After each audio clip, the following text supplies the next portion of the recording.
na escola dominical, o tema da salvação será na teologia. A matéria que estuda a salvação pela graça é chamada de soteriologia. A palavra soter, no grego, significa salvação. Então, a soteriologia é o estudo da doutrina da salvação. Nós estamos usando como guia o livro Salvos pela Graça, do Dr. Anthony Huckman, um pastor presbiteriano já falecido. Ele esteve no Brasil algumas vezes, não tive a oportunidade de conhecê-lo pessoalmente. Ele tem 3 livros publicados pela nossa editora que são bem conhecidos: A Imagem de Deus, que trata da criação, Os Salvos pela Graça, que é a doutrina da salvação, e A Bíblia no Futuro, que é um livro que nós já até trabalhamos aqui na escola dominical, quando eu fiz aquelas preleções sobre escatologia, que é a doutrina das últimas coisas. Domingo passado nós começamos a falar sobre a regeneração e falamos um pouco sobre a depravação total. Se você quiser assistir sobre isso, o vídeo está lá no canal da igreja, a escola dominical completa. No meu canal particular, só a preleção para quem quiser assistir. Hoje nós vamos continuar.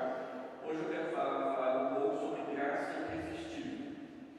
Mas antes de mais nada, para introduzir o assunto, a regeneração ela envolve alguns mistérios que nós precisamos estar cientes deles quando nós estudamos a doutrina da salvação. Primeiro, que por definição a regeneração, ou o novo nascimento, é uma obra sobrenatural e exclusiva de Deus. É algo que só Deus pode fazer.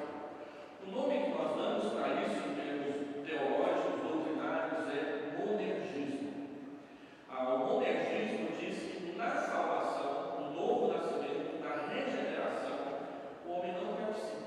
É uma obra exclusiva de Deus dentro da alma, do coração dos seres humanos. Por que o homem não participa? Porque a Bíblia diz que Ele nos deu vida, estando nós mortos dos nossos delitos e pecados. Como que um morto pode participar de alguma coisa? Nós estamos falando em termos espirituais.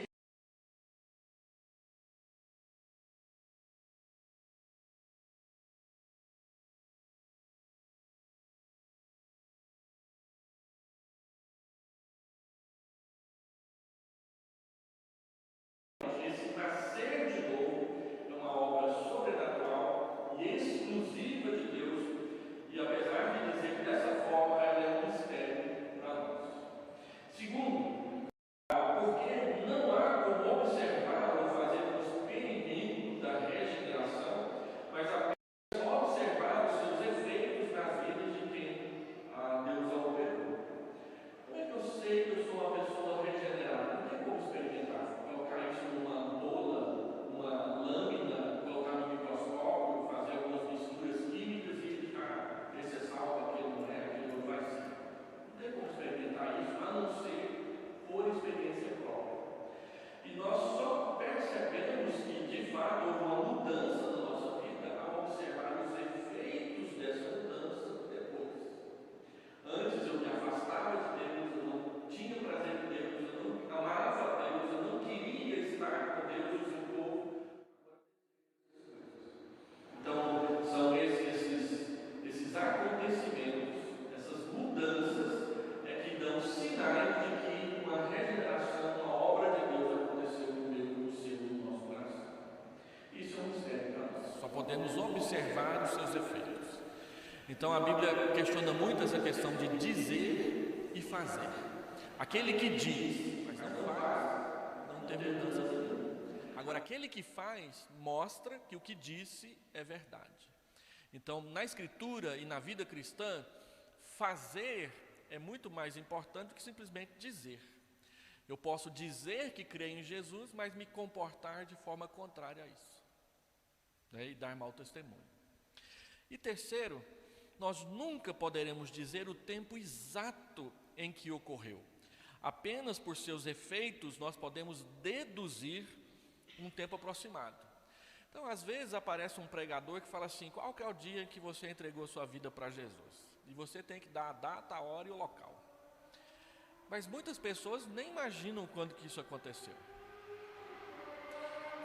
Você pode delimitar um período, às vezes até colocar uma data, mas você vai perceber que teve um monte de acontecimento ao redor disso que te levou a aquele momento específico. Então, de repente, a regeneração já tinha acontecido lá atrás, mas ela começou a se manifestar ali quando aquela decisão foi tomada. Ou, como no caso de Lídia na Bíblia, Deus abriu o seu coração e imediatamente ela entregou a vida para Jesus. Mas nem sempre é assim. A maioria dos relatos de conversão mostra que Deus veio trabalhando, veio cercando a pessoa, veio conduzindo a pessoa até que em um determinado momento ele se percebeu transformado e mudado. A gente pode até escolher uma data no calendário e dizer: eu acho que foi aquele dia, mas não dá para dizer com exatidão.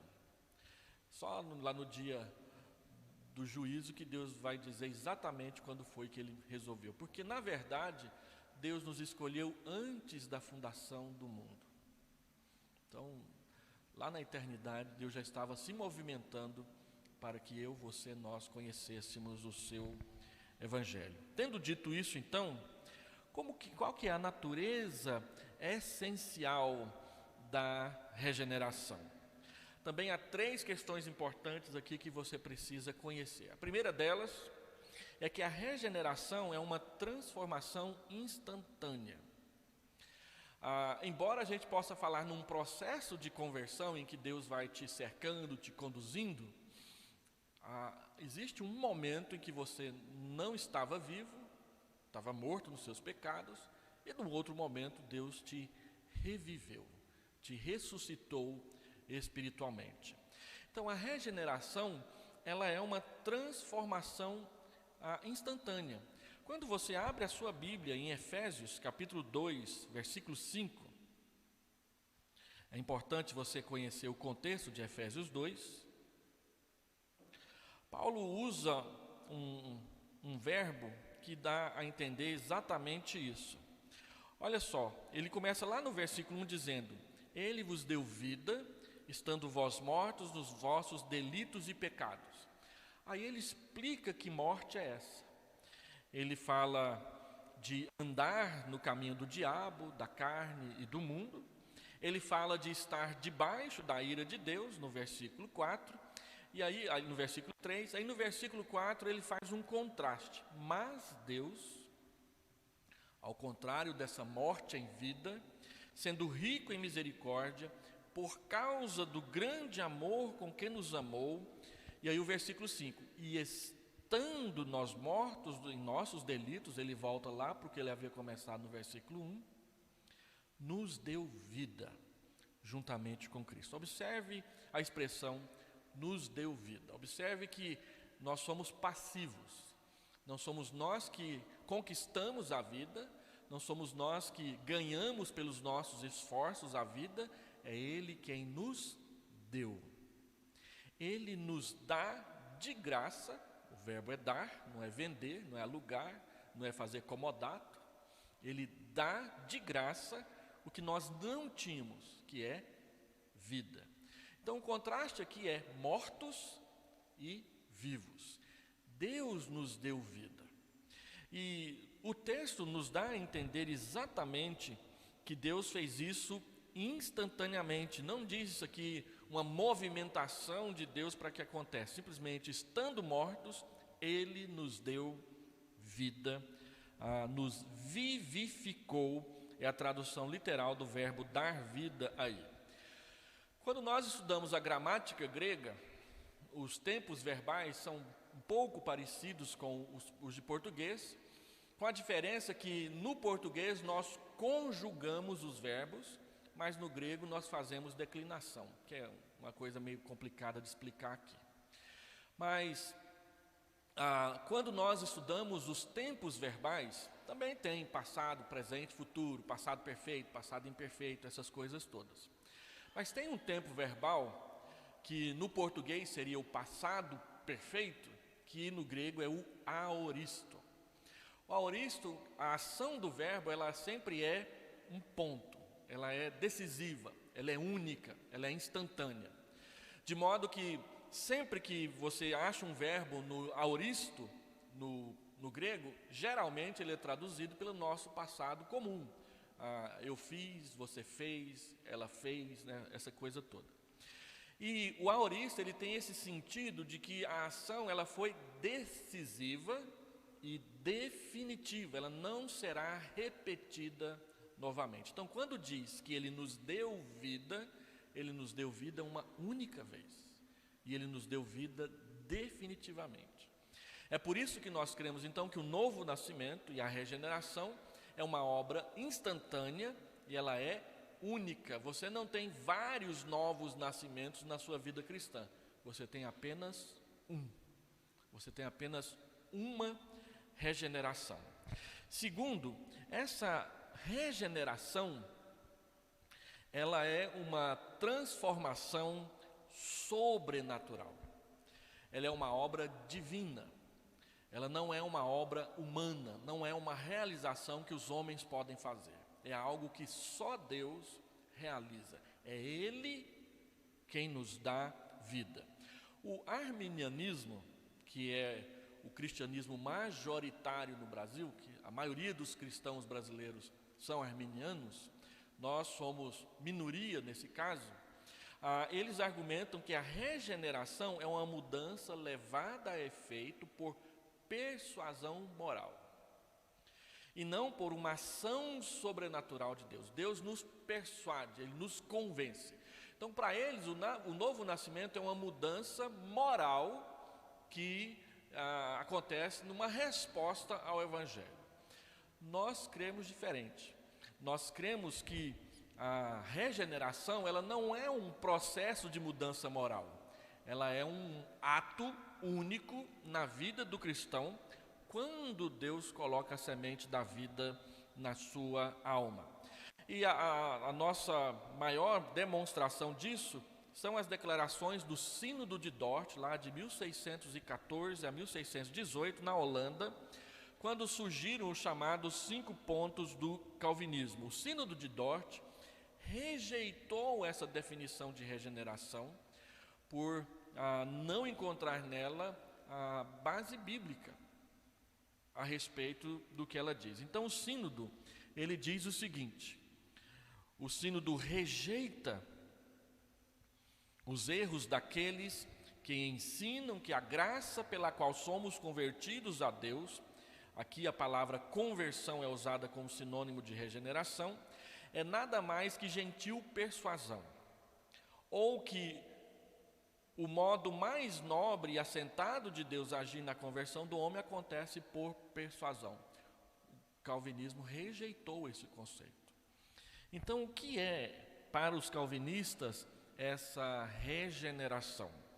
Esta é a regeneração, a nova criação, o levantar dentre os mortos e o fazer viver tão claramente proclamado nas Escrituras, que Deus opera em nós sem a nossa ajuda. Mas isso não acontece só pelo ensino exterior, pela persuasão moral, ou por alguma maneira que depois de Deus ter operado, é deixado ao poder do homem decidir nascer de novo ou converter-se. Antes, é uma obra totalmente sobrenatural, poderosa, prazerosa, maravilhosa, misteriosa e inefável, que em nada é menor ou inferior em poder ao ato da criação ou da ressurreição, como a Escritura ensina. O que é que o Sínodo de Dort está dizendo? Que a regeneração é a nova criação. Então, quando a Bíblia diz que se alguém está em Cristo é nova criatura, é nova criação, isso está remetendo ao ato poderoso de Deus criar o mundo lá em Gênesis 1, versículo 1. Quando o Evangelho de João começa com a frase que a gente sabe de cor, mas nem sempre entende direito: no princípio era o Verbo, e o Verbo estava com Deus, e o Verbo era Deus. Que princípio é esse? O princípio que João está falando ali não é o princípio da pregação do Evangelho, ele está falando lá da criação do mundo. Ou seja, o Evangelho, ele começa do mesmo jeito que o mundo começa. É isso que ele quer dizer. E o verbo é Jesus. Jesus estava lá na criação com Deus, criando todas as coisas. Romanos 11 vai dizer que tudo o que foi criado para Ele e por meio dEle e pelo poder dEle. E a nova criação também. E a nova criação é a regeneração, a mudança de vida no nosso coração. Portanto, a regeneração ela é instantânea, é uma obra única e ela é sobrenatural. Ela é uma obra exclusiva de Deus. Em terceiro lugar, a regeneração é uma mudança radical. Radical é uma palavra que vem da palavra raiz. Ela é uma mudança na nossa raiz. Ela muda tudo na nossa vida. Você estava morto, agora você está vivo. É isso que quer dizer com a mudança radical. Opostos começam a surgir na sua vida. A palavra radical, então, ela tem um sentido de raiz. A regeneração é uma mudança na raiz da nossa natureza. Antes mortos, agora vivos. Antes perdidos, agora achados. Antes inimigos de Deus, agora amigos de Deus. Antes afastados de Deus, agora aproximados, atraídos para perto de Deus. Então, olhando dessa forma, a regeneração, ela significa a doação ou a implantação da nova vida espiritual nas nossas vidas. Ainda não. Nós já lemos Efésios 2, de 1 a 5. Um outro texto que mostra isso é Colossenses 2, 13. Colossenses 2, 13. Quem achar pode ler.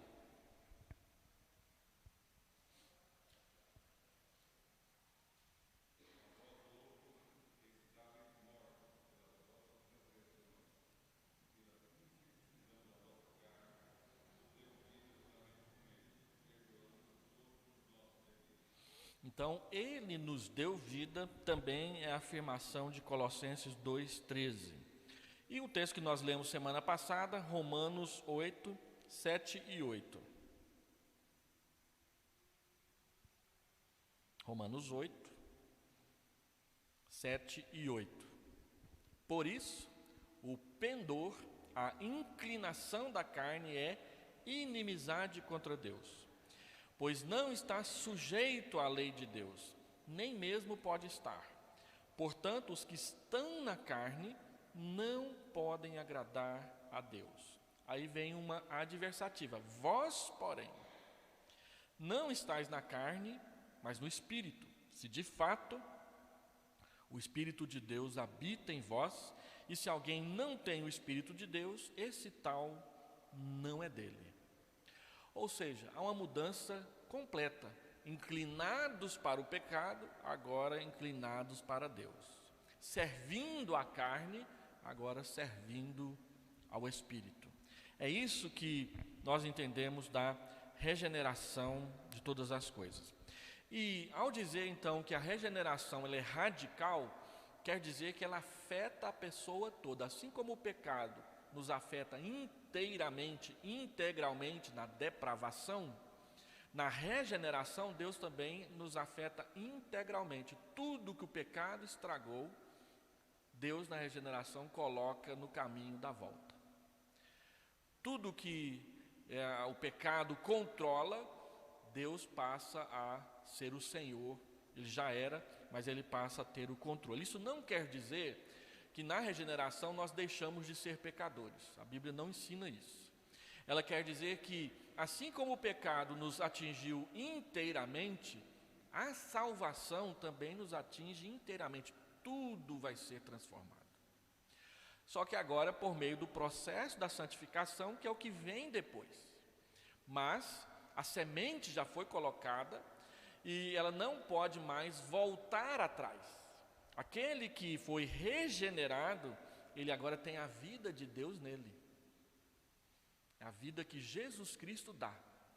Então, o princípio, ele é radical no sentido de que ele foi colocado na nossa raiz e vai atingir todo o resto que vem para cima. Então, não é apenas uma iluminação da mente para o que é certo, mas é uma operação de Deus em todo o nosso ser. A recepção de um novo coração, e na Bíblia coração significa a nossa mente, a nossa vontade e as nossas emoções. Sempre que a Bíblia fala assim, filho meu, dá-me o teu coração, dá-me a sua mente, dá-me a sua vontade, dá-me as suas emoções. Deus é aquele que governa tudo em nós. Então nossas emoções também precisam ser governadas por Deus. Tem pessoas que às vezes passam por uma experiência emocional muito forte e perde o controle. O cristão não é assim. Por isso que quando tem luto, os cristãos choram, mas não se descabelam. Sofrem, mas não se entregam, não é? Às vezes quando tem uma situação de extrema dificuldade, dói, mas não perde a sensatez. Porque quando a gente perde a sensatez, a gente faz muita bobagem, não é? Mas quando mantém-se a sensatez, a gente consegue pensar no meio da crise. E aí consegue encontrar caminhos e saídas. É isso que a Bíblia quer dizer, que Deus nos atinge na raiz, na nossa mente, na forma de pensar, na nossa vontade, na nossa forma de agir, nas nossas decisões e nos nossos sentimentos. Nossos sentimentos, eles passam a ter mais equilíbrio e não ser pessoas desmedidas. Tem gente que quando ama, ama demais ao ponto de sufocar o outro, né? Aquela história da rosa do Pequeno Príncipe, tem que colocar uma redoma de vidro porque ela é bonita demais, né? E aí fica lá, fechada para tudo. Tem gente que quando chora, chora demais a ponto de se entregar aos berros. Então o cristão, ele aprende a ser mais moderado, a controlar melhor suas emoções, porque Deus colocou uma nova semente de vida ali. E quando nós lançamos sobre ele toda a nossa ansiedade, aprendemos que ele tem cuidado de nós, e isso nos dá confiança na hora de enfrentar as crises. Eu conheci uma jovem, não conhecia a jovem, eu conheci a história de uma jovem lá na primeira igreja, que ela passava todos os dias 7 horas da manhã em frente à igreja para ir para o trabalho. Os irmãos sabem, lá na primeira igreja, todos os dias tem uma reunião de oração às 7 horas da manhã. Eu sempre dirigia da terça-feira. Então essa moça passava lá, via aquelas 10, 12, 20 pessoas orando lá todas as manhãs e ficava com vontade de entrar, e quase um ano inteiro ela viu e não teve coragem de entrar, mas um dia ela entrou. Ela estava com tanto problema que ela resolveu entrar e pedir oração. E eles oraram com ela. Mas ao pedir oração, ela viu também o pedido de oração das outras pessoas. Ela percebeu que alguns pedidos de oração de gente que frequentava a igreja eram iguais aos dela. E aí ela disse que isso operou na vida dela uma mudança. Ela disse que o problema, que antes parecia um monstro enorme, de repente foi diminuindo de tamanho, foi diminuindo de tamanho, foi diminuindo de tamanho. E a coragem dela diante do problema foi aumentando, foi aumentando, foi aumentando, que ela disse que não teve outra alternativa a não ser entregar a vida dela nas mãos de Jesus. Ela não chegou a ser recebida como membro lá na primeira igreja, porque ela mudou para Rio Verde. Lá em Rio Verde, ela fez a pública profissão de fé, e até onde eu sei, ainda ela é membro de uma das igrejas presbiterianas lá. Mas a gente percebe, ao orar junto com as outras pessoas, que os problemas que a gente tem, outros também têm. E que se nós lançarmos isso diante de Deus, Ele cuida de nós. Isso é possível por causa da regeneração. Deus atende os seus como Ele prometeu. E em terceiro lugar, dentro dessa questão da regeneração ser uma mudança radical, a regeneração é uma mudança que ocorre lá no subconsciente. A gente não é freudiano, mas dá para usar um pouco das ideias dele. O subconsciente é aquilo que está lá no fundo da nossa alma, que às vezes nem nós mesmos percebemos, mas está lá, né? Às vezes você tem um tique nervoso e vem lá do subconsciente por causa de uma crise, de um problema lá atrás, que marcou você tão profundamente que virou um tique nervoso, né? A Bíblia diz que Deus age exatamente lá no fundo, onde ninguém chega, mas nem você às vezes tem consciência disso. Tem um monte de gente que fala assim: eu não sou racista, até o momento em que a sua filha começa a namorar uma pessoa de cor, aí começa a dar sinais de racismo, né? Mas fala para todo mundo que não é, mas lá no fundo tem essas coisas no coração e precisa lidar com elas. E às vezes outras coisas, má impressões, preconceitos e essas coisas que muitas vezes tomam conta de nós. Uma vez que acontece enquanto a regeneração acontece enquanto estávamos mortos no pecado, a sua operação acontece no subconsciente, vindo a manifestar-se à medida que esse novo princípio de vida opera em nós. Ela começa no subconsciente e se manifesta depois no consciente. Deus opera uma mudança lá dentro e essa mudança começa a transformar seu jeito de agir, seu jeito de pensar, seu jeito de falar, seu jeito de trabalhar, seu jeito de se relacionar com as outras pessoas. Deus vai transformando dia a dia aquela pessoa que não o amava nessa pessoa que agora o ama. Isso deixa claro um segundo princípio da regeneração que nós precisamos guardar. O primeiro princípio que nós enfatizamos domingo passado é que a regeneração ela é monergista, ou seja, é uma obra exclusiva de Deus. O segundo princípio que nós precisamos guardar é que na regeneração nós somos passivos, nós a recebemos. Ele vos deu vida, é Ele quem dá a vida, nós só recebemos, nós não a ganhamos, nós não a compramos, nós não a conquistamos, nós não a galgamos, ela nos é dada de graça e graciosamente por Deus. Então nós a recebemos gratuitamente e graciosamente, nós não adquirimos o novo nascimento pelas nossas obras. E isso então nos leva a um outro conceito calvinista que é muito criticado, e basta você assistir vários vídeos no YouTube sobre salvação, que você vai perceber o quanto as pessoas usam palavras feias quando se referem a algumas doutrinas calvinistas. A predestinação, o pessoal diz que nós e Calvino estamos no inferno, dentro do caldeirão, de cabeça para baixo. É o que a gente mais ouve na internet. E a tal da graça irresistível, tem gente que chama isso de doutrina demoníaca. É os nomes que a gente vê na internet de doutrinas que a gente lê sobre elas claramente na Escritura, né? Então, antes de mais nada, graça irresistível é um conceito popularizado nesse acrônimo que é o TULIP, que é a tulipa, aquela flor holandesa, né? Por quê? Porque esse acróstico, esse acrônimo, ele resume 5 doutrinas calvinistas a respeito da salvação: a total depravação, a eleição incondicional, a expiação limitada, a graça irresistível e a perseverança dos santos. Só que a expressão graça irresistível, ela não foi criada pelos calvinistas, ela foi criada pelos inimigos do calvinismo, criticando o calvinismo. E ela nem surgiu entre os arminianos, ela surgiu no catolicismo, nos padres jesuítas, no movimento da Contra-Reforma.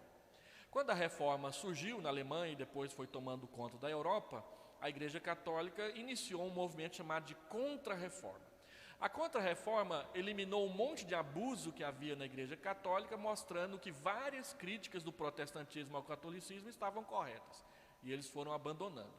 Mas eles tentaram, através da Contra-Reforma, reafirmar a doutrina católica, e aí eles entraram em debate teológico com os protestantes. Os jesuítas, que foi quem, na sua imensa maioria, evangelizou o Brasil.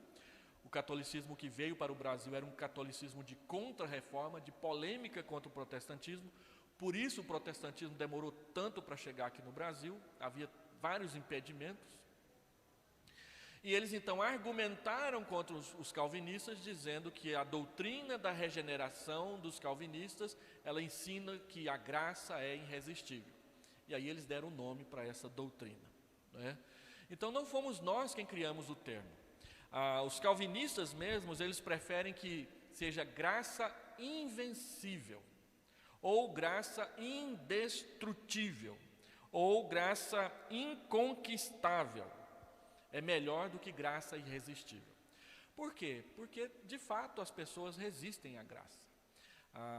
Pedro fala em Atos, vocês resistem ao Espírito Santo. Resistir ao Espírito Santo é resistir à graça. Nós podemos resistir à graça, mas nós não vencemos a graça. É esse que é o conceito de graça irresistível. A palavra parece não caber bem, mas é isso que quer dizer, que quando Deus resolve operar a salvação na vida de alguém, ninguém impede, porque Ele está trabalhando com pessoas mortas. E aí a primeira argumentação calvinista a respeito dessa crítica a essa doutrina é: como que alguém pode resistir à graça estando morto, espiritualmente falando? O morto resiste a quê? Você faz o que você quiser com o cadáver. Então essa é a primeira resposta dos calvinistas. A segunda resposta: e se você estivesse afogando e alguém precisasse fazer respiração boca a boca com você, e você acha nojento? Se fosse um homem no caso de homem, se fosse uma mulher no caso de mulher, você fala: o que é isso? Como que você faria estando ali quase morrendo? A decisão de fazer respiração boca a boca é sua? Não, é de quem está te salvando. Então, Herman Bavinck diz que na graça, Deus fez assim, é como alguém que encontrou uma pessoa afogada e resolveu fazer uma operação de boca a boca, com respiração boca a boca com ele. Soprou a vida no seu coração e fez sair toda aquela água ali acumulada nos seus pulmões. O morto não resiste a nada. É por isso que a graça é irresistível. Deus opera a regeneração quando estamos mortos. E o morto não resiste. Então isso tem a ver com as objeções. Os arminianos dizem que a graça irresistível, ela torna Deus um ditador que viola a nossa vontade, tratando-nos como coisas e não como pessoas. É sempre aquela questão do livre-arbítrio. Sempre. Deus não desrespeita o nosso livre-arbítrio. Quem tem livre-arbítrio estando morto? Essa que é a questão. Então os calvinistas, eles defendem e ensinam que a salvação é operada em nós, a regeneração, o novo nascimento, ele é operado em nós quando estamos mortos.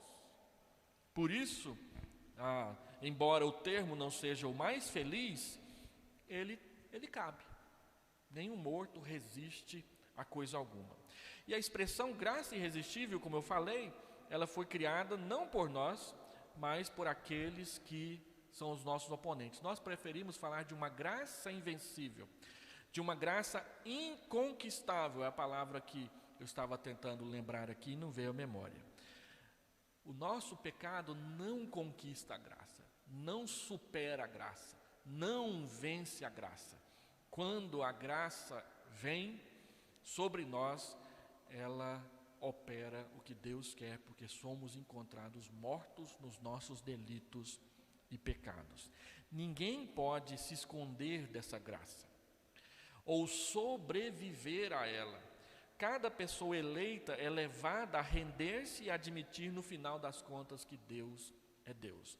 A experiência de Paulo, ela é gritante no Novo Testamento. Paulo resistiu a Deus. Paulo achou que estava servindo a Deus, agindo contra o Evangelho de Deus. Ele prendeu, ele bateu, ele espancou, ele xingou. Pastor, onde que o senhor fala aí que na Bíblia Paulo xingou? Paulo diz em 1 Timóteo 1, 12 a 17, que ele era insolente quando ele tratava com os cristãos. O que é insolência? Insolência é quando você desrespeita uma pessoa publicamente em voz alta. Isso é insolência. Quando você começa a brigar em público com as pessoas e todo mundo fica ao redor olhando, é porque alguém está sendo insolente ali. Então, insolente é quando você discute, discorda, briga, e muitas vezes quem briga usa certas palavras, publicamente para envergonhar o seu oponente, Paulo fazia isso com os cristãos. Ele os insultava publicamente para que eles fossem envergonhados. E ele diz: eu fiz tudo isso, mas lá no caminho de Damasco, a luz brilhou ao redor dele, ele caiu, alguns dizem que ele caiu do cavalo, não podemos dizer, mas é possível que sim. E ele ouve aquela voz: Saulo, Saulo, por que me persegues? E lá no capítulo 23 de Atos, Paulo diz: Saulo, Saulo, por que me persegues? Dura coisa é recalcitrares contra os aguilhões, ou contra o aguilhão. O aguilhão é aquela vara que o boiadeiro usa para espetar o traseiro do boi e da vaca quando ele não quer caminhar para onde ele quer conduzir. Então Deus dá umas espetadas na gente para nos fazer andar quando nós resistimos à sua graça. Deus vai nos cercando. Eu me lembro que eu passava em frente a igrejas evangélicas e recitava de cor e salteado a frase que meu pai dizia toda vez que ele passava, todo domingo quase. Nós entrávamos na Kombi, 11 pessoas, e íamos visitar a minha avó. E a gente passava em frente 2 igrejas da Assembleia de Deus. E na volta a gente passava de novo. Meu pai dizia: eu nunca vou entrar nessa igreja. Aí quando eu passava lá na porta eu dizia: eu nunca vou entrar nessa igreja. Não entrei na Assembleia, mas entrei na Presbiteriana. Mas depois eu entrei, né? Para visitar os irmãos. Mas eu dizia que não queria entrar lá. E agora não saio da igreja, né? Deus traz, Deus convence, Deus muda. E quando Ele muda, Ele nos convence de tal forma que nós não resistimos. Quantos de nós entregou a vida para Deus brigando com Deus? Não quero, não vou, e está aí. Briga com o pastor até hoje, mas está valendo, né? Faz parte, uma hora aprende, não é? Então, Deus muda, e é isso que nós chamamos de graça irresistível. Tem uma frase que eu coloquei aqui, deixa eu ver se eu acho ela aqui. A hora que ela aparecer eu cito. A graça de Deus, ela é tão poderosa que nós não a resistimos, nós não a vencemos, e ela é tão amorosa que nós somos persuadidos por ela, não é? Então, a graça, ela é irresistível nesse sentido de que quando ela é operada em nós para a salvação, ela vai continuar sendo operada no resto da vida cristã, mas quando ela é operada para a salvação, aquele que Deus escolheu, aquela que Deus escolheu, não resistirá ao seu chamado. Haverá um momento em que Deus vai dizer: chega, agora você vai se entregar. Uma história muito forte a respeito disso é a história do pastor inglês John Newton. John Newton era um comerciante de escravos. Ele trabalhava em navios negreiros. Então ele ia para a África, prendia negros, levava para a Inglaterra para vender no mercado. E ele era um cristão. Então Deus começou a querer mudar o caminho dele e ele disse: não quero. Aí o navio dele afundou e ele resolveu ser um comerciante longe de Deus. O mercado dele pegou fogo. E essas desventuras em série pararam de acontecer quando ele entregou a vida para Deus e resolveu ser um pastor. E foi um grande pastor no século XVIII. Tem um hino no nosso hinário que é da sua autoria, não me lembro qual é, mas nós de vez em quando cantamos aqui na igreja, John Newton. O que é peculiar em John Newton, nós estamos em ano político, um dia chegou no gabinete pastoral dele um rapazinho de 17 anos, era William Wilberforce. William Wilberforce chegou para John Newton e disse: eu queria ser pastor. E John Newton virou para ele e falou: Deus não quer que você seja pastor, Deus quer que você seja político. Aí você fala: que conselho pastoral mais horrível, né? Mas naquela época o pessoal já falava mal dos políticos tanto quanto fala hoje, não mudou nada. Deus quer que você seja político. E ele dedicou o resto da vida dele à política como um bom cristão. E ele foi o principal proponente da lei da libertação dos escravos na Inglaterra, que foi aprovada em 1821. A Inglaterra foi o primeiro a libertar os escravos. Mas no parlamento inglês, um dos mais ferrenhos defensores da libertação dos escravos foi o cristão protestante William Wilberforce. Ele morreu aos 90 anos de idade, 70 deles dedicados à libertação dos escravos no seu país. E aí a Inglaterra libertou. Naquela época a Inglaterra era a potência mundial. A Inglaterra começou a pressionar os outros países, inclusive o Brasil, para libertarem os seus escravos também. Tinha questões econômicas envolvidas, mas a discussão e as leis começaram a ser discutidas nas igrejas. Então nós temos que sim ter políticos lá, bons políticos, não políticos corruptos. E de vez em quando aparece um irmão aí querendo entrar. Nós temos um irmão que é bastante envolvido com isso. A gente está sempre pegando o pé, olha o testemunho, olha o testemunho. Isso vale para os políticos, mas vale também para os médicos, para os empresários, para as enfermeiras, para os professores, para os pastores, para os seminaristas, para todo mundo. A gente tem que ser cristão autêntico onde estivermos trabalhando, independentemente do tipo de pressão que a gente vai receber.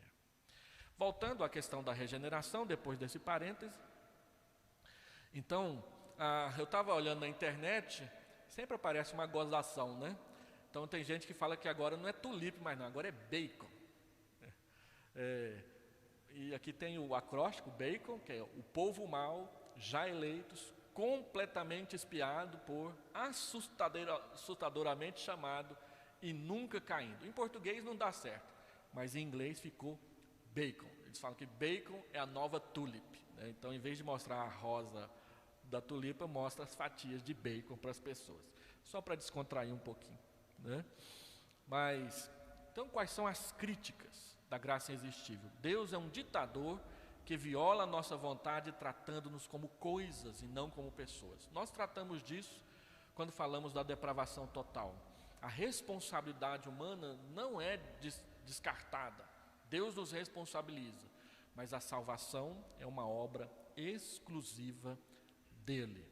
E aí a questão do afogamento que eu falei, já passamos por isso aqui. Aqui então. Como que a gente trata da regeneração em relação às outras doutrinas? Regeneração e a vocação eficaz. No passado, alguns teólogos separavam os dois, dizendo que a vocação eficaz era uma coisa e a regeneração era outra. Mais modernamente, da década de 80 para cá, alguns teólogos reformados começaram a juntar vocação eficaz e regeneração como sendo a mesma coisa. Embora os conceitos sejam um pouco diferentes, o resultado, no final das contas, é o mesmo. Regeneração e vocação eficaz acontecem ao mesmo tempo. A vocação eficaz é aquele que nós chamamos de o chamado interno do Evangelho. E esse chamado interno é a regeneração. As duas expressões são paralelas e elas sempre estão relacionadas ao novo começo da vida na nossa vida. Segundo, a regeneração e a conversão, que é a nossa próxima aula, nós vamos gastar mais tempo com ela. A conversão é o resultado da regeneração. Você só toma a sua decisão por Cristo, não antes, mas depois de Deus mudar o seu coração. A própria resposta positiva ao Evangelho acontece porque Deus já mudou o seu coração lá dentro. E isso é fácil de observar neste versículo bíblico aqui, ó.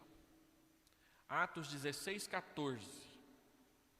Certa mulher chamada Lídia, da cidade de Tiatira, vendedora de púrpura, temente a Deus. Na época do Novo Testamento havia 3 tipos de crentes, no caso do judaísmo. Havia o judeu, havia o prosélito e havia o temente a Deus. O judeu é aquele que nasceu na família judaica, foi circuncidado e tudo mais. O prosélito era um gentio convertido ao judaísmo até o ponto de aceitar ser circuncidado. Esse era o prosélito. Agora, tinham aqueles que não eram judeus, eram gentios, frequentavam a sinagoga, criam em Deus, mas não se deixavam circuncidar. Esses eram chamados de tementes a Deus, porque ele não havia aceito todos os sinais da aliança judaica no seu corpo e na sua vida. E você vai perceber que o cristianismo vai crescer principalmente no meio desses, aqueles que já frequentavam o judaísmo, mas não aceitavam a circuncisão. Como o cristianismo, Atos 15, havia aberto mão do sinal da circuncisão por causa do batismo, e porque o cristianismo é o cumprimento de todas as promessas do Antigo Testamento, então isso tornou o cristianismo atrativo para os tementes a Deus. Lídia era uma temente a Deus. Vocês vão se lembrar que Paulo tinha ido para um lugar de oração, onde as pessoas à beira lá do rio se reuniam para orar, e lá ele pregou o evangelho. Então, Lídia nos escutava, o Senhor lhe abriu o coração para atender às coisas que Paulo dizia. 3 verbos: escutava, que é o ekuen, o imperfeito contínuo, algo que ela fazia e depois parou de fazer. Por quê? Porque ela atendeu ao chamado. Deus lhe abriu, novamente o verbo no aoristo. Deus nos deu vida, verbo no aoristo. Deus abriu o seu coração, abriu definitivamente, abriu instantaneamente, abriu pontualmente o seu coração. Para quê? Para atender, que é presente contínuo, para continuar dentro desse novo evangelho. Então, ela ouve, Deus abre o seu coração e ela se decide. A atender ao que Paulo ensinava era a conversão, mas ela só atendeu depois que Deus abriu o seu coração, a regeneração. É isso que nós queremos dizer, tá bom? Então, quando nós falamos de regeneração e santificação, existe um sentido que a santificação é também instantânea. Quando Deus decide que nós pertencemos a Ele, a Bíblia diz que Ele nos santificou. Por isso, várias vezes nas epístolas de Romanos e aos Coríntios, você vê o verbo santificar no passado, no aoristo. Deus nos santificou para Ele. Deus já nos separou para Ele. Mas também existe um sentido em que a santificação é um processo. Ela é aquela longa caminhada cristã em que você vai aprendendo dia a dia a andar com Jesus. Huckman vai dizer que isso é uma conversão contínua. Nós nos convertemos a Cristo todos os dias. Fomos convertidos uma única vez lá no começo, mas somos convertidos dia a dia, abandonando coisas que não agradam a Deus, policiando a nossa vida para permanecermos fiéis a Deus. Então, num sentido, você já foi santificado, porque você já pertence a Deus, e no outro sentido, você está sendo santificado, porque Deus está operando essa nova vida de forma crescente e progressiva no seu coração. Se você xingava, cada dia você xinga menos ou para de xingar. Se você roubava, você para de roubar e começa a trabalhar. Se você mentia, você para de mentir e passa a falar a verdade. E assim vai. E lá em casa tinha um telefone. E de vez em quando meu pai ficava chateado de tanta gente que ligava para ele e falava aquela frase clássica: se for para mim, diga que eu não estou. E aí Deus converteu meu coração e eu não queria mentir mais. E aí toda vez, não toda vez, de vez em quando, se for para mim, fala que eu não estou. Meu pai estava em horário de almoço, não queria atender ninguém. Mas um dia minha avó ligou. E o meu pai falou a frase: se for para mim, diga que eu não estou. E era minha avó, a mãe dele. Aí eu atendi, eu não queria mentir, eu queria dar um jeito de introduzir o assunto com meu pai. Na hora que ele falou, e eu então disse para minha avó: vó, o pai está dizendo que ele não está não. Aí ele veio correndo do quarto: não, é minha mãe. Essa foi a última vez que meu pai pediu para falar aquela frase no telefone. Nunca mais ele pediu, né? Então, quando a gente mente, a gente vai parando de mentir e arrumando um jeito de ajudar os outros a parar também, né? Meu irmão caçula se casou com uma moça muito bonita, mas ela tinha uma boca muito suja. 3 meses de namoro, ela parou de falar aqueles palavrões um atrás do outro. O namoro com meu irmão, a forma como ele a tratava, ele era apaixonado por ela, fez com que ela mudasse a linguagem dela, sem ele brigar com ela, tanto é que eles se casaram, né? Às vezes a gente fala assim, não, adolescente xingar é cultural é uma pinóia. Se é que a gente pode falar uma palavra dessa aqui, né? Para não falar outra, né? Meu pai não gostava de palavrão, não. Quando ele ficava bravo com a gente, ele falava assim, seu palhaço de roda, seu chapéu atolado. Ele falava essas frases para não falar palavrão. E aí nós aprendemos a não falar palavrão em casa cedo. E quem falasse tinha um sabão Oeste que podia passar na boca de vez em quando. E eu me lembro que a minha mãe fez com um dos irmãos, e eu falei, comigo não, eu não quero isso na minha boca não, né? Muda, Deus muda. Tem gente que fala armaria o tempo todo, né? Mesmo sendo evangélico. Então eu conheci uma irmã que falava isso, depois que ela foi para a igreja, ela trocou armaria por misericórdia, melhorou, né? E assim a gente vai trocando a linguagem por causa da santificação. Santificação, nós já falamos sobre isso. E o último então, e a regeneração e o batismo, que é uma grande questão que nós presbiterianos enfrentamos. O Novo Testamento associa muitas vezes o batismo com a vida espiritual. Romanos 6, 3 e 4. Abre esses textos, vale a pena olhar isso aqui. Romanos 6, 3 e 4.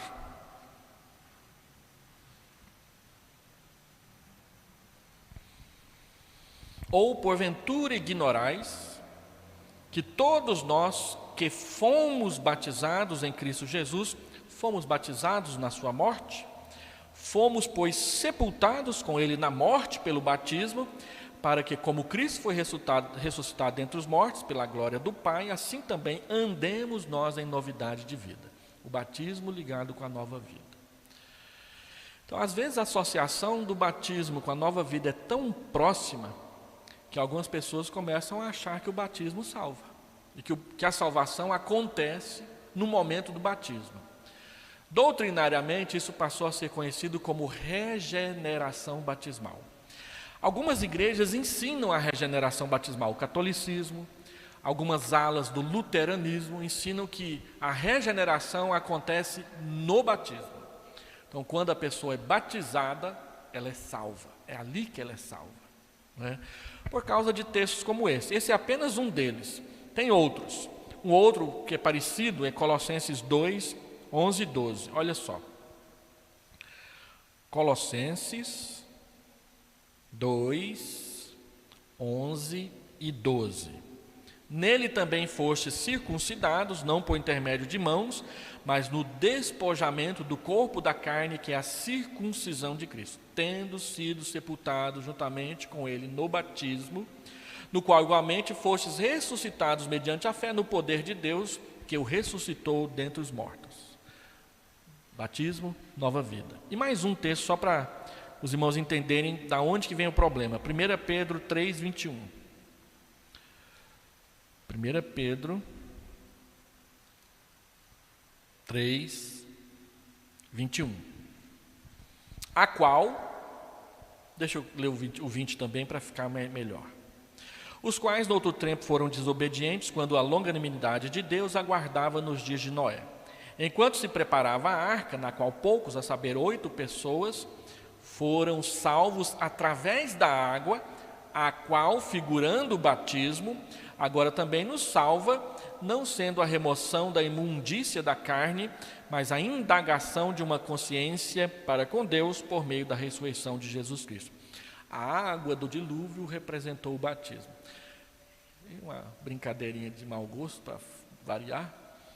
Se o batismo é por imersão, como que Noé foi batizado por imersão, se ele ficou em cima da arca? Não prefigura o batismo, mas é uma brincadeira maldosa que teólogo gosta de fazer, então deixa para lá, né? Mas a questão aqui é a seguinte: por causa dessa íntima ligação do batismo com a nova vida, Algumas linhas teológicas começaram a ensinar a regeneração batismal, que a regeneração, o novo nascimento, acontece no batismo. Nós não cremos dessa forma. Pela graça sois salvos mediante a fé, mas lá não fala do batismo, né? Pela graça sois salvos. Então, é aquilo que a gente sempre fala, a gente vê alguns textos que fazem ligação e aí a gente elabora a doutrina e ignora os outros, né? A gente tem que fazer uma correlação entre os textos para trazer equilíbrio doutrinário, né? Efésios 2:8, que é o texto clássico da salvação, fala da graça, não fala do batismo, né? Como muitas vezes algumas pessoas falam. Então, voltando aqui, na teologia reformada, a Confissão de Fé de Westminster, ela diz o seguinte: a tese reformada dos sacramentos é que eles são santos sinais e selos visíveis, foram instituídos por Deus para que pelo uso eles façam com que a promessa do Evangelho seja mais claramente entendida e possam colocar seu selo sobre a promessa. Na teologia reformada, o batismo não é considerado um meio pelo qual a regeneração é efetuada, é antes um sinal e selo da regeneração.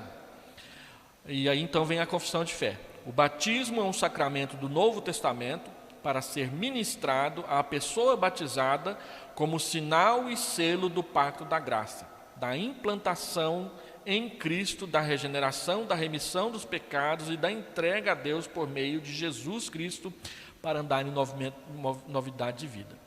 Ele é um sinal e é um selo, não é a regeneração. Ele simboliza a regeneração, mas o símbolo não é o ato em si. Tem pessoas que são batizadas, mas não foram regeneradas. Tem pessoas que foram regeneradas, mas ainda não foram batizadas. A questão é o seguinte: quem é batizado precisa se entregar a Cristo e confirmar o sinal que recebeu. E quem já é regenerado, mas ainda não foi batizado, deve pedir o batismo, porque o batismo é o sinal público de que isso já aconteceu no seu coração. Bruna?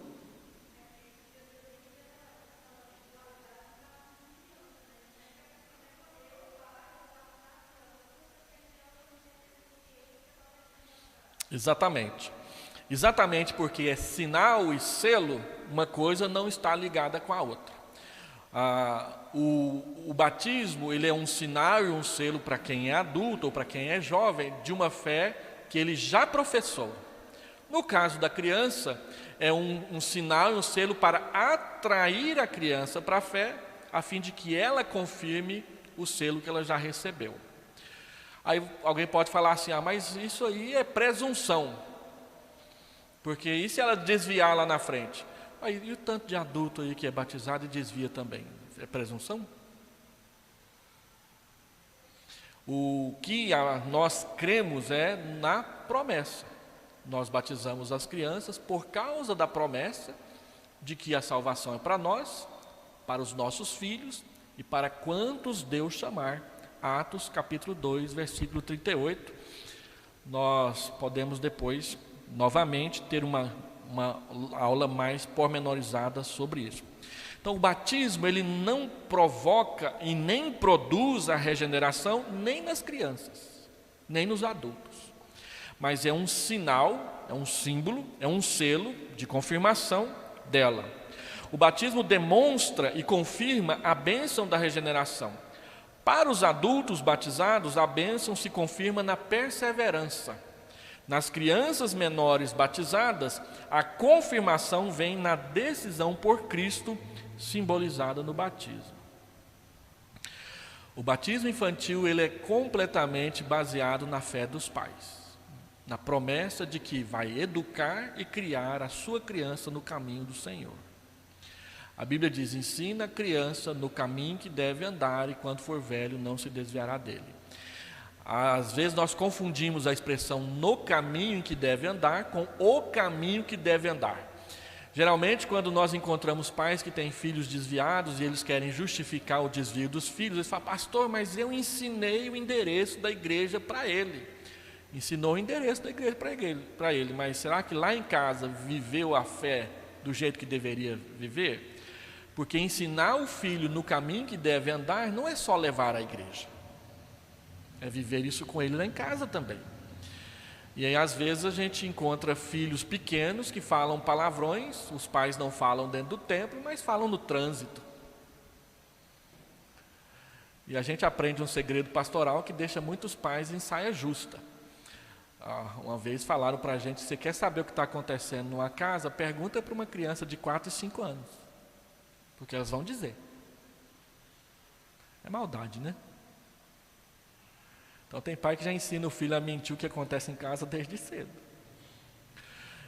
Olha, a gente sabe que a gente tem problemas com a doutrina, mas os problemas não se resolvem só porque a gente nega uma determinada doutrina. Pelo contrário, eles só pioram. Então, famílias que não gostam e não ensinam o batismo infantil têm problemas com crianças do mesmo tanto. Agora, o batismo infantil é uma doutrina nossa que leva os pais a levar mais a sério o culto doméstico, o testemunho em casa, a vida espiritual com as suas crianças. E às vezes eu fico preocupado com alguns pais que, tendo essa estrutura de escola dominical à disposição, preferem dormir até mais tarde no domingo. E quando você pergunta: não te vi na igreja, e nem seu filho, eu tenho uma preguicinha de acordar domingo de manhã. A sua preguiça pode custar caro na vida da sua criança lá na frente. E para você também. Às vezes a gente não tem preguiça para outras coisas, né? E ninguém nunca disse que educar crianças no caminho do Senhor seria fácil. Não é. Mas vale a pena. Não é? Sim.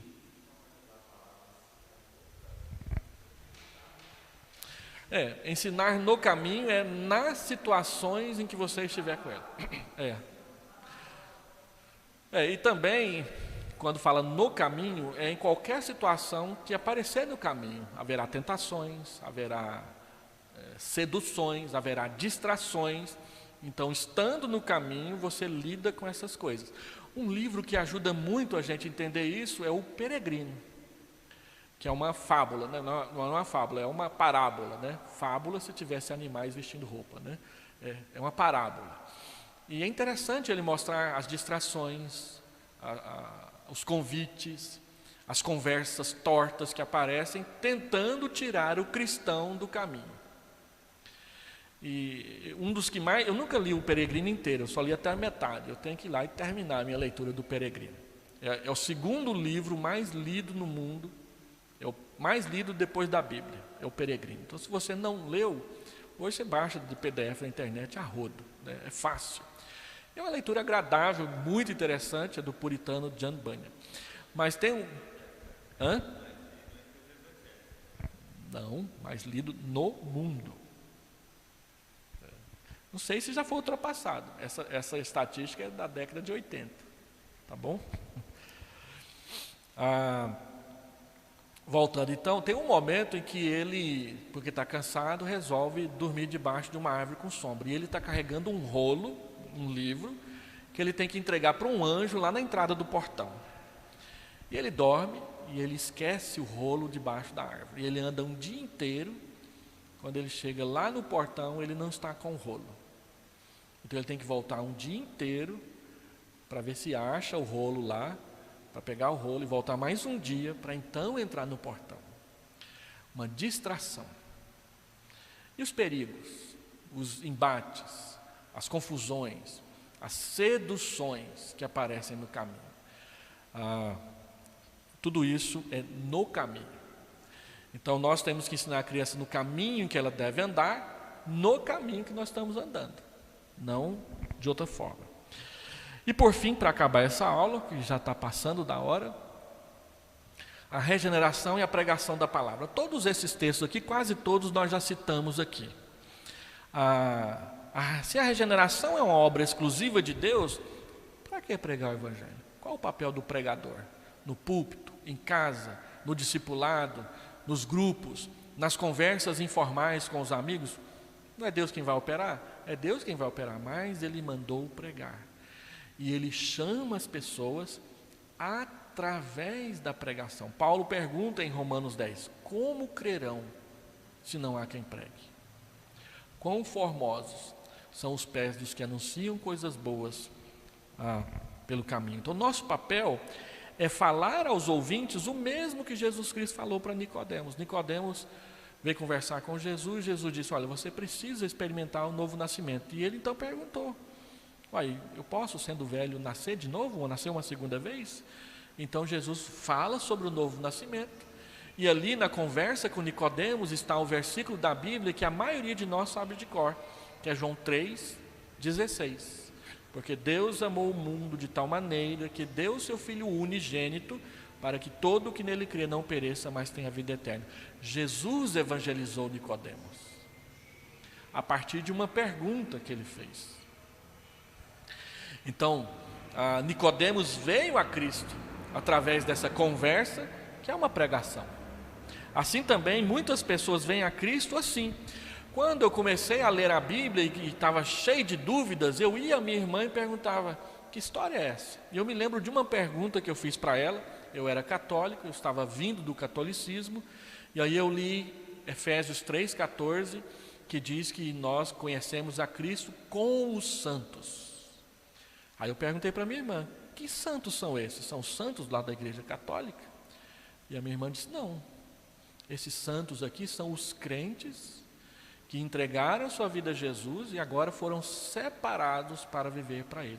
Santos aqui somos nós, eu, você, aqueles que creem em Jesus. Essa foi o primeiro discipulado que eu tive na minha vida com a minha irmã, que estava me levando para a igreja. E eu nunca esqueci. Uma pergunta que eu fiz, ela me deu a resposta, e aquilo ficou gravado na minha mente. Então, e isso contribuiu para a minha decisão por Cristo. Lembra que um dos desafios nossos para este ano é participe de alguma forma para ajudar alguém a trazer uma pessoa a Cristo. Não é trazer para a igreja de Vila Nova, trazer para Cristo. Vir para Vila Nova é uma consequência que o Espírito Santo vai trabalhar no coração da pessoa. Pode ir até para outra, não tem problema. Mas vamos ajudar de alguma forma alguém conhecer a Jesus este ano. E eu termino, para terminar essa aula, 1 Pedro 1, 22 e 23. Se alguém quiser a apostila, é só me pedir, eu publico para você, mando lá no seu WhatsApp. Tendo purificado a vossa alma, versículo 22, pela obediência à verdade, tendo em vista o amor fraternal não fingido, amai-vos de coração uns aos outros ardentemente. Observe que Pedro está aconselhando sobre a vida na igreja. Por quê? Olha o verso 23. Pois, a expressão pois, ela é conclusiva e é explicativa. Pois fostes regenerados, não de semente corruptível, mas de incorruptível, mediante a palavra de Deus, a qual vive e é permanente.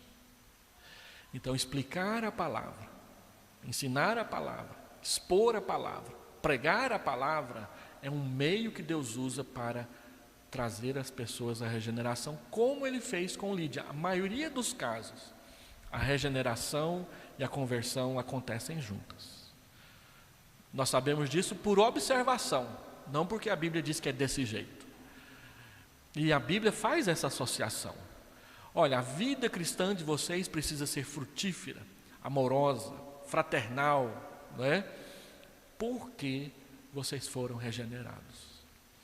A razão para exortar ao amor, ao respeito, ao carinho, à atenção, à visitação, ao acolhimento, ao aconselhamento é a regeneração, a mudança de vida que Deus colocou na raiz de cada um de nós.